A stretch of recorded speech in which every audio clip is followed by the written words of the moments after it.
bonsoir et bienvenue à cette émission d'Info 9.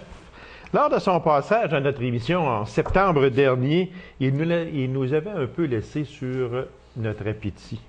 C'est pourquoi nous l'avons réinvité. Aujourd'hui, il nous avait fait une promesse de revenir également. Alors, vu que c'est un chasseur émérite qui dit tout le temps que lui, promesse donnée, promesse tenue. Alors, c'est pour ça qu'il est avec nous aujourd'hui. Il va venir terminer ces histoires qui avaient déjà commencé. Mais il va venir parler également d'un autre sujet fort intéressant. Alors, mesdames et messieurs, l'auteur du livre « Légende, menterie et vérité » sur la chasse à l'orignal, M. Réal Dosti, très bien appelé Tidos. Bonsoir. Absolument. Merci beaucoup. Bonjour. Vous nous aviez laissé sur notre appétit un peu l'autre jour lorsque vous étiez venu nous rencontrer, mais avant de retourner dans les légendes, menterie et vérité, moi j'aimerais que l'on parle un peu de votre passage un peu discret, mais de votre passage quand même, parce que vous n'étiez pas la vedette invitée, mais seulement qu'on vous a très bien vu. C'est votre fille Geneviève qui était à l'émission La classe de 5e année, animée par Charles Lafortune, que tout le monde connaît très bien. Et on vous a vu là. Oui. On a dit, oh, on le connaît, lui. Ça avait été enregistré quand? Ça a été enregistré le 26 juillet. OK. Ouais. Geneviève s'était inscrite en mai, je pense, avec 1000 quelque chose personnes. Puis elle a été choisie parmi la trentaine qui a fait suffisamment de belles présentations pour être retenue. OK. Fait que c'est ça, c'est elle-même qui s'était inscrite. Absolument, c'est ça. C'était un choix qu'elle a fait, puis elle a décidé de relever un défi. Et puis je pense qu'elle l'a très bien relevé. Très bien relevé. Ce fut un moment merveilleux d'abord pour elle, c'est certain, mais pour vous, pour votre famille également, c'était un moment merveilleux et spécial aussi un peu. Oui, bien, il faut dire que Charles Lafortune m'a surpris un peu lorsqu'il m'a demandé de quoi êtes-vous le plus fier de votre fille? C'était pas prévu, ça. C'était pas prévu, ça. OK. Puis lorsqu'il m'a demandé ça, moi, je me suis souvenu du cheminement de Geneviève, qui avait lâché l'école après le secondaire pour partir avec un homme orchestre, faire le tour de la province, puis chanter un peu partout, de Sept-Îles à la Sarre. Puis après un certain nombre d'années de ce jeu-là, elle a eu un enfant, et elle était fille-mère, puis elle a décidé de retourner aux études. Ce qui fait qu'elle a fait un DEC en travail social, mais c'était pas assez pour elle. Elle a fait un bac en travail social par la suite. Elle a terminé les deux. Et c'est ça que j'ai dit à la classe de 5e, que j'étais particulièrement fier du cheminement de ma fille. Ce qui fait que moi, je peux dire une chose aujourd'hui aux parents, c'est que désespérez jamais. Nos enfants, des fois, ils prennent pas le chemin qu'on pensait, mais il y a toujours de l'espoir dans l'humain. C'est ça, c'est la raison pour laquelle, M. Dosti, que je voulais faire une parenthèse sur ça, parce que lorsque vous avez dit ça à l'émission, les gens ont été un peu surpris, la première des choses. Ils disaient, mais il me semble que, bon, une belle fille comme ça, puis on dirait pas elle a mal cheminé au début. C'était un choix, elle est partie, elle avait quelque chose à essayer. Exact. Ça a marché jusqu'à un certain point. Ben, ça a marché puisque aujourd'hui elle a fait un CD. Exactement. Ce qui fait que on peut dire que son cheminement de ce temps-là l'a amené à cheminer vers un autre rêve qu'elle avait, c'est de faire un CD. Fait que c'est merveilleux. Ici. Alors, elle est ici. Voilà. C'est ici qui est Geneviève, celle qui a passé à la classe de 5e année. Oui.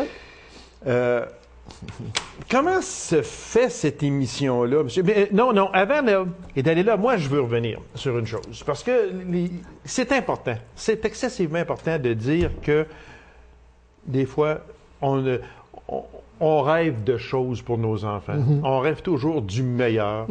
Puis, tout d'un coup, on s'aperçoit que nos enfants ne prennent pas la direction, non pas la bonne direction, ne prennent pas la direction que nous voudrions. Qu'on s'attendait. C'est ça, exactement. Alors, c'est pour dire aux parents qui peut-être trouvent que leurs enfants ne sont pas dans la bonne direction, mais d'espérer, Oui. l'espoir. C'est ça. Moi, je suis plein d'espoir parce que ma sœur me disait, il faut jamais désespérer dans l'humain et c'est extraordinaire. Il faut garder espoir puis on a une bonne attitude à ce moment-là. Puis Geneviève est un bel exemple d'une personne qui a pris le chemin qui lui a permis d'arriver où elle est présentement et elle s'épanouit actuellement dans les deux. Dans son travail comme dans le chant et la musique. Voilà. Alors, on va terminer là, cette section-là, si vous me permettez. L'Abitibi-Témiscamingue, il est bien représenté à la classe de 5e. Il y a votre fille qui est allée, qui a quand même gagné un beau montant. Puis, il y a l'abbé Dufour également, de Rouyn-Noranda. Rénal Dufour. Rénal Dufour, que tout le monde connaît bien. Alors, au moment où est enregistrée l'émission, Monsieur l'abbé Dufour était à cette émission-là hier et il a remporté un montant de 10 000 que, M. Dufour, que je recevrai également ici à cette émission dans les prochaines semaines.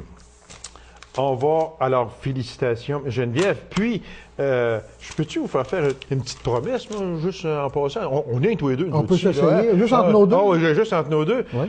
J'ai besoin de votre aide parce que je veux le recevoir à l'émission. Je vous confie ça, tiens. On va essayer d'arranger ça. Je suis à peu près certain que ça va marcher. Moi. C'est faisable. C'est faisable. Monsieur Dostie, on va revenir sur votre livre et votre DVD de Légende, menterie et vérité sur la chasse à l'orignal. Chasseur émérite. Chasseur émérite qui travaille pour la faune. Ah, on a fait, vous avez travaillé cette fort. année, vous avez travaillé fort sur la faune. Quand on dit qu'on travaille sur la faune, c'est qu'on ménage les orignaux, on n'en tue pas. On dit, regarde, on va, cette année, on a tué. Mais pourquoi que vous n'avez pas tué cette année? Ah, cette année, on n'a pas tué parce que il a vanté. Ah, c'est le vent. Ah oui, c'est la faute. Parce qu'un bon chasseur a toujours une défaite. Ah, toujours, c'est toujours. ça. Okay. Mais il vantait tellement, là, que, écoute, je collais, et puis les orignaux sortaient 3000 plus loin. C'était incroyable cette année, mon vieux. Je te dis, il a tellement vanté qu'à un moment donné, là, j'ai juste eu le temps de me pencher. Il y a un pic-bois qui a passé. Il a planté dans un sapin. Le bec dépassait l'autre bord. Il a fallu sortir avec un arrache-clou. Tu sais, ça, en tout cas, j'ai jamais vu ça, du vent comme ça, mon vieux. Quand des zonages, tu sais, c'est quoi des zonages? Ah oui. Il y en avait dans le swamp de mon chum. Le lendemain, il était dans la mienne. J'ai même vu un castor. Un castor que pour pas partir au vent, il se tenait après les vagues. Puis, à un moment donné, il a levé la queue, pouf, il est parti. Puis il a été rejoindre l'orignal, le seul orignal qu'on a vu, il a passé, mais 15 pieds dans les airs. Hein? OK. Moi, quand je suis venu pour le tirer, puis j'aurais pu le tirer, là. Ah. C'est évident. Mon chum m'a dit, Réal, tire pas, j'ai peur que la balle fasse boomerang, tu sais, puis qu'elle m'arrive en arrière de la tête. Fait que quand on a vu ça, on a dit, on va le laisser aller. Fait que ça, on peut avertir les gens tout de suite hein, que c'est légende, menterie ou vérité. C'est tout vrai. C'est tout vrai. On va aller à une petite pause parce que là on s'est fait ébranler par l'orignal volant. Là. On va aller à une petite pause puis on revient immédiatement après, M. Dostie. Restez là, mesdames et messieurs. Alors, mesdames et messieurs, on vous revient avec M. Réal Dostie avec, c'est menterie ou c'est vérité. Ça va être à vous à juger ça. Mais des castors volants puis des orignaux volants, moi, je suis allé à la chasse bien longtemps, mais j'en ai pas vu. Monsieur Dostie, on a parlé du livre surtout l'autre jour, mais là, on va parler plus du DVD. Oui. Quand on parle de Stéphane Gélina et de Guillaume Beaulieu, quand j'ai décidé de faire un DVD pour compléter la gamme livre et DVD, à ce moment-là, j'ai pensé tout de suite à Guillaume Beaulieu, puis à Stéphane Gélina, deux conteurs extraordinaires du Nord-Ouest. Ici. Deux vrais conteurs. Des vrais conteurs. C'est ça. On s'est réunis alentour d'une table avec une firme qui s'appelle les Productions Balbuzard de Rouyn-Noranda, qui sont venus tout filmer ça, un peu comme on fait aujourd'hui. Puis, on s'est installé un petit peu comme la Ligue du Vieux Poil, si tu veux, à la télévision. Fait que ça a été trois gars qui racontent des histoires dans un contexte que je ne veux pas dévoiler ici. Là. Non, il faut le retrouver. On a ajouté après ça au DVD des anecdotes passées au rendez-vous du chasseur, comme on en avait parlé l'autre jour, exactement. ainsi qu'un cours spécial de call pour les nuls. Par exemple, on est obligé cette année d'utiliser certaines cales qu'on ne prend pas d'habitude à cause... À cause du vent. À cause du vent. OK, OK. Par exemple, j'avais sorti, moi, la cale du Ford 53. Je ne sais pas si tu as déjà entendu ça. Ah, non, celle-là, je Ça l'ai pas donnait- entendu. ça donnait- Moi, j'ai entendu celle du Ford 54. C'est pas la même. C'est pas la même. OK, OK, Le 53, c'est là, bon, OK. c'était un petit peu comme...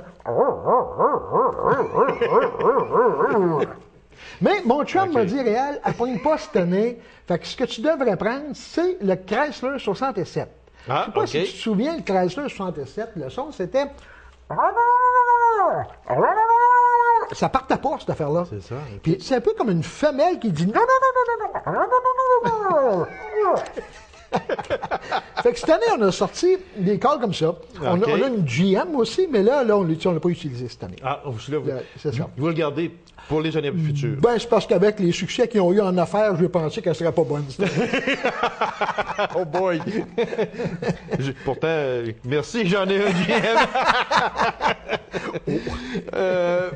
Il y a 12 contes et légendes cours de cale pour les nuls, comme vous avez parlé tantôt. C'est 130 minutes environ Oui. de douce folie, et c'est Oui. vrai. Hein? Ah ouais, oui. C'est Vous avez drôle. vu- vous avez vu un petit peu, là. C'est un peu ce que vous venez de Oui, faire exact, là. c'est ça. C'est relaxant également. Puis c'est bien fait. C'est 25 histoires de chasseurs, 60 caricatures, 168 pages si on parle du livre à ce Ouais. moment-là, 168 Exact. pages. C'est quand même, il y a beaucoup de... Je vous en parlais et je vous en reparle encore. Tome 2, est-ce que c'est possible? Le tome 2, je suis en train de travailler actuellement. Oui, il est fait, le tome 2. Il est entièrement écrit. OK. Puis on va le sortir quand ceux-là, la commercialisation de ceux-là vont être faits à travers toute la province. OK.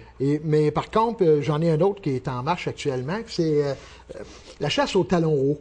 Ah oui? Oui, ça, OK. c'est des anecdotes racontées par des femmes qui, quand le mari est parti à la chasse, qu'est-ce qu'ils font eux autres? Ou encore de gars qui disent à leurs femmes qu'ils vont à la chasse, mais qu'est-ce qu'ils font eux autres? À l'hôtel à Belle-Terre. Ouh. Ça fait qu'on a un thème alentour de ça qu'on développe actuellement, qu'on travaille fort parce qu'il y a de l'intérêt. Moi, si je vous laissais aller pour, disons à peu près deux minutes, hein, Oui. juste un conte ou deux là, dans ça. Écoutez, là, rapidement, je pourrais vous parler d'un de mes chums, on l'appelle Balloon, nous autres. OK. Vous comprenez tout ça Oui, pourquoi? environ. Balloon, c'est un braconnier, puis à un moment donné, il y a un orignal qui s'est tanné. Le grand chef des orignaux est arrivé, puis il l'a encorné.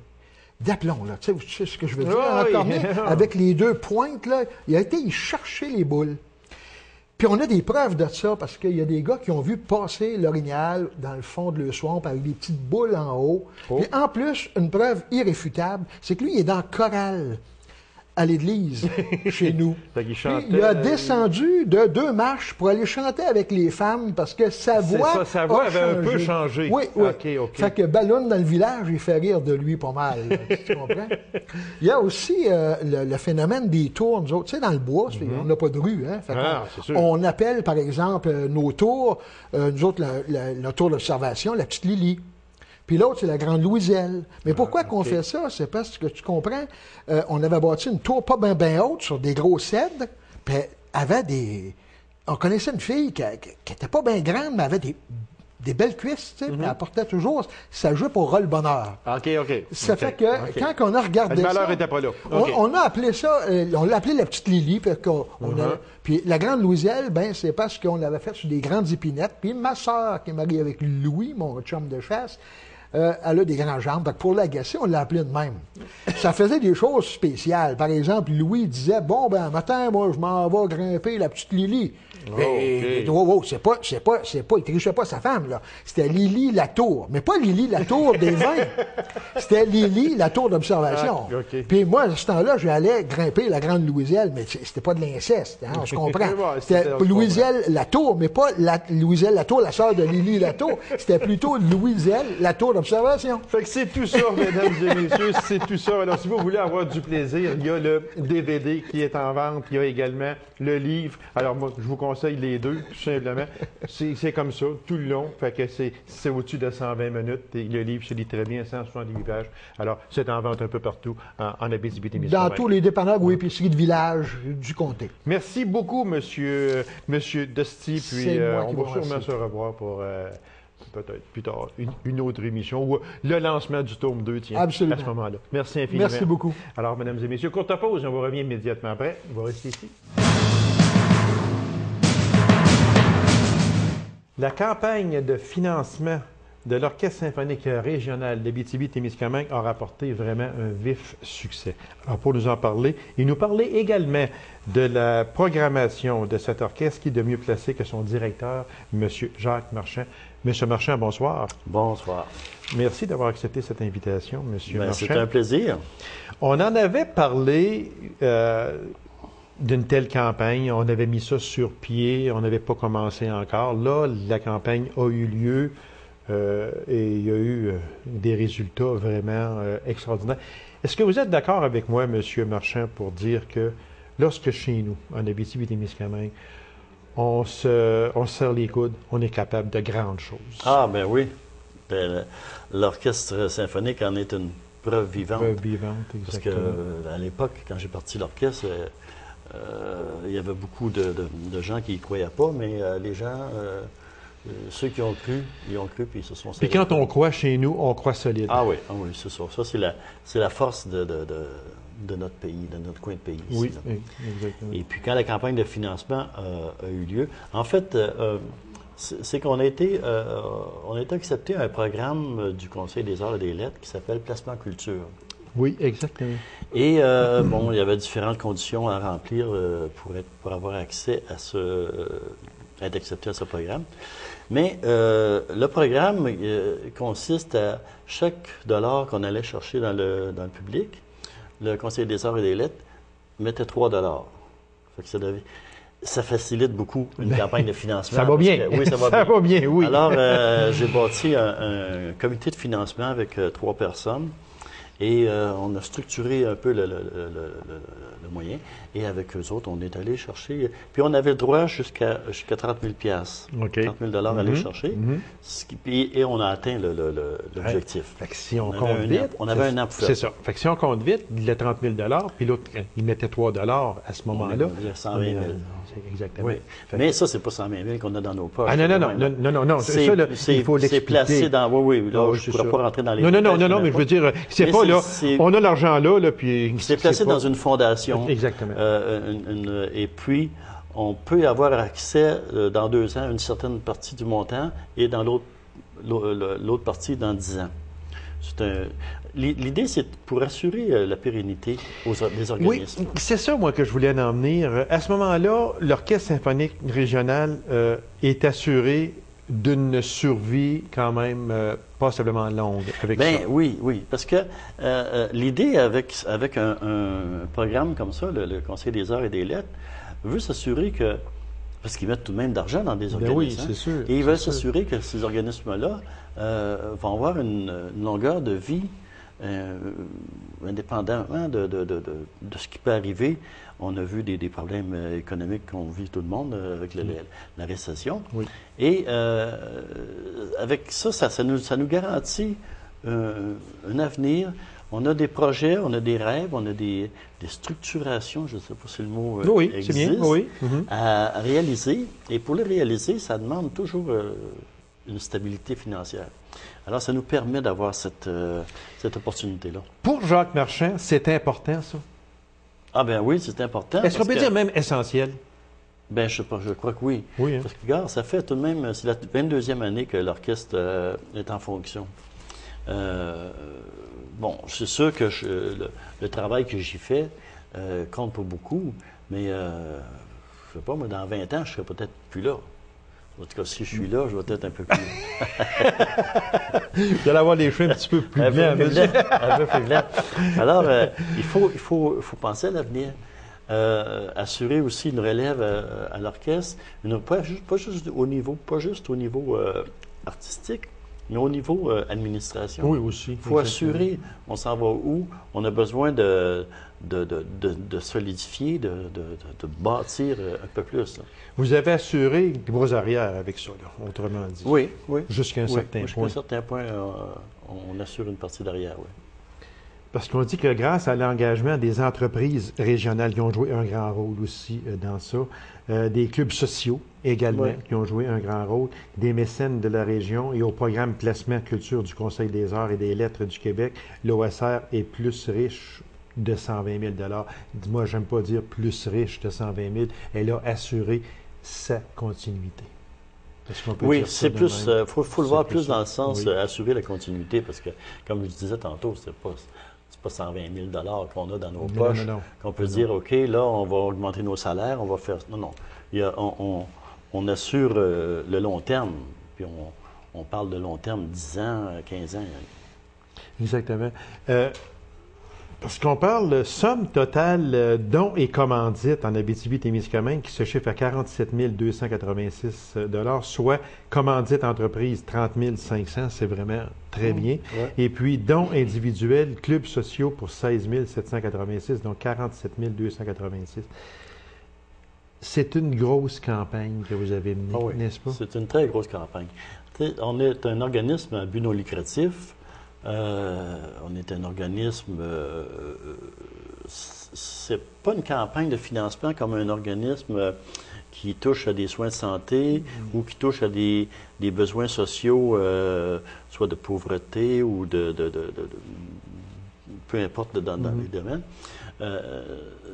On touche une partie culturelle à la santé artistique. Artistique, oui, oui, exactement. Oui. Morale, je ne sais Oui, pas comment oui. l'appeler. Alors, c'est toujours un petit peu plus difficile. Mais, comme je disais, avec un programme, comme on a eu l'opportunité d'être accepté à l'intérieur de ce programme-là, ça facilite les choses. Parce que d'aller voir quelqu'un, que ce soit un individu, une entreprise ou peu importe, ou un club social, dire, eh bien, si vous donnez 100 on va avoir un 300 de On va avoir plus. 300 de plus. Puis donc, ça va faire 400 Oui, Ça oui. fait que ça a incité beaucoup, beaucoup. Là. C'est sûr que ça aide. Parce que c'est sûr que ce n'est pas, comment je pourrais dire ça, ce n'est pas rituel, ce n'est pas coutumier. On va faire une levée de fonds pour n'importe quel organisme pour, disons, acheter un appareil pour la santé qui va être placé dans un centre de santé. Là, on sait c'est quoi, puis on fait une levée de fonds pour acheter telle chose. Faire une levée de fonds, aller chercher de l'argent pour l'Orchestre symphonique régional, il me semble que ce n'est pas vu pareil. Sauf que ça a été vraiment une très belle campagne. C'est pas vu de la même façon. C'est ça. Et généralement, les levées de fonds ou les possibilités de levée de fonds, c'est pour aller chercher, j'appelle ça un objet, c'est-à-dire construire un édifice pour c'est-à-dire acheter quelque chose pour un appareil Oui, quelconque. exactement, oui. Et on n'a jamais de levée de fonds possible pour les individus qui y travaillent, pour la matière première de chaque organisme, peu importe en musique ou en santé ou quoi que ce soit. On investit dans le bâtiment, on investit dans la brique, on investit très rarement dans la ressource première qui est l'individu qui fait que cette... oui. Et ce que je trouve bien dans ce programme-là, c'est que ça nous permet d'investir dans les personnes, dans la matière première, dans la matière vraiment vivante de l'organisme. Est-ce que, d'abord, vous avez combien de musiciens avec l'Orchestre symphonique régional? On est une quarantaine. Bon, une quarantaine. Est-ce qu'avec cet argent-là, si on peut s'exprimer ainsi, ça vous permet d'avoir une stabilité au point de vue des musiciens et musiciennes, en ce sens que vous n'aurez pas à avoir un orchestre de 31 musiciens parce que vous n'avez pas assez de sous, que vous allez rester à une stabilité d'une quarantaine. Est-ce que ça permet ça? Oui, sûrement que ça permet ça. Ça permet beaucoup de Et choses. pour vous, c'est important aussi pour vous d'avoir un nombre de musiciens. Parce qu'il y a un seuil minimal oui, on peut pas, entre un trio et un orchestre symphonique. Oui, exactement. Oui. Oui, oui. Bon. Mais non, ça permet une certaine stabilité. Ça permet d'encourager les musiciens et les musiciennes qui sont là. Peut-être de développer aussi éventuellement. Ça va nous permettre peut-être aussi de garder les musiciens en région ou les musiciens qui vont étudier à l'extérieur, peut-être les aider à revenir en région, un incitatif. Exactement. Oui, c'est dans le développement, ça. On dit qu'il y a plusieurs commanditaires qui se sont engagés à soutenir l'OSR pour 3 ans à venir. Est-ce que c'est le cas? Oui. Quand j'ai fondé l'orchestre, j'ai bâti aussi ce que j'ai appelé à l'époque un consortium, c'est-à-dire des entreprises qui mettent un montant d'argent pour une période de 3 ans, pour assurer une certaine viabilité à moyen terme. Okay? Et ça aide à être plus stable. Puis aussi, quand on arrive devant d'autres demandes de subventions, soit aux municipalités, soit au gouvernement, qu'il y ait des entreprises qui disent, nous autres, on met de l'argent pendant 3 ans de temps, là, puis si ça va bien, c'est récurrent. C'est du solide, c'est du sérieux à ce moment-là. Alors, à l'intérieur de cette même campagne qu'on vient de faire, il y a des entreprises qui se sont engagées, qui ont embarqué dans le consortium. Embarqué, le mot est comme un chaloupe, là.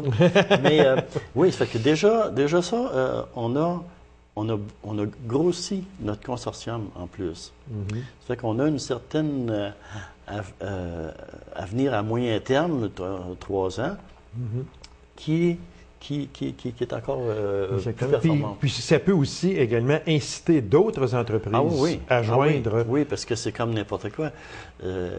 Quand ça va bien, on investit. Oui, exactement. Alors, ce fut une très belle campagne, puis on remercie les gens de la région, les entreprises. Oui, puis j'ai eu une bonne équipe aussi. Oui, ça ne se fait pas seul, c'est sûr. Non, c'est sûr. Monsieur Marchand, si vous me permettez, on va parler de la programmation 2009-2010 de l'Orchestre symphonique régional de Abitibi-Témiscamingue. Il y a une tournée qui vient de se terminer du 7 au 10 octobre qui était avec l'ensemble Aiguebelle. Ça a bien été? Ça a été super bien. Super bien. Comme à chaque année, d'ailleurs. Oui. Et c'était un beau programme cette année. Puis les gens ont adoré. Alors, ceux qui n'ont pas pu ou qui ne sont pas venus au concert de l'ensemble Aiguebelle, notez-les pour l'année prochaine. C'est un bon ensemble. Si on parlait très vitement de l'ensemble Aiguebelle, c'est un orchestre à cordes? Oui, c'est un orchestre à cordes, ce qui n'empêche pas éventuellement d'avoir quelques instruments avant, mais c'est un petit ensemble de musique de chambre. On est entre 11, 12 musiciens, vraiment petit. Et ça pour offrir un répertoire qui est écrit pour ces types de... Il y a la grande tournée de Noël que vous faites à chaque année, qui revient encore cette année. Ce sont des chorales qui vont se joindre à l'orchestre symphonique, comme ça se fait à chaque année? Oui, depuis 3 ans. Alors, on commence à avoir une tradition. Depuis 3 ans, dans chacune des municipalités qu'on visite, on invite une chorale de chacune des villes. Et d'année en année, je change de chorale. De façon... et on divise le programme on se le partage en 2. Il y a une partie que la chorale fait, il y a une partie que l'orchestre fait, et il y a une partie que les deux ensemble font. Et puis l'année d'après, c'est un autre chorale, tout ça. Fait que ça a créé une nouvelle dynamique, et puis ça a été, écoute, c'est un succès, ça marche. Exactement. Puis on vous souhaite, exactement. C'est du 28 novembre au 6 de décembre. On va surveiller aussi dans les journaux, puis tout ça, les dates vont être là avec les villes visitées. Et on termine, il reste à peine 1 minute, M. Marchand, avec la grande tournée du printemps, avec des œuvres, entre autres, de Haydn, Verdi et Strauss. Oh là, hein? Ah non, au printemps, on a une belle... la grande. Bien, à tous les 3 ans, je fais un programme printanier avec chœur et orchestre. Là, un grand chœur de 80 à 100 choristes, des choristes de partout de la région, un chœur symphonique. Et cette année, ça se trouve être le temps de renouveler le projet. Alors, je vais entrer en contact très, très bientôt avec les choristes. S'il y a des choristes que je connais pas ou qui sont nouvellement arrivés, vous pouvez me rejoindre soit dans mon numéro dans le bottin ou l'orchestre dans le bottin.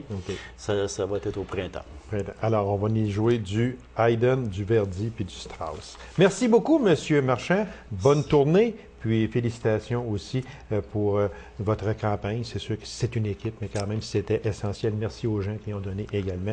Et merci d'avoir été présent à cette émission-là. Bien, merci, ça fut un plaisir. Merci, et c'est réciproque, M. Marchand. Merci d'avoir été là, mesdames et messieurs. On se donne rendez-vous à une prochaine émission d'Info 9. Au revoir.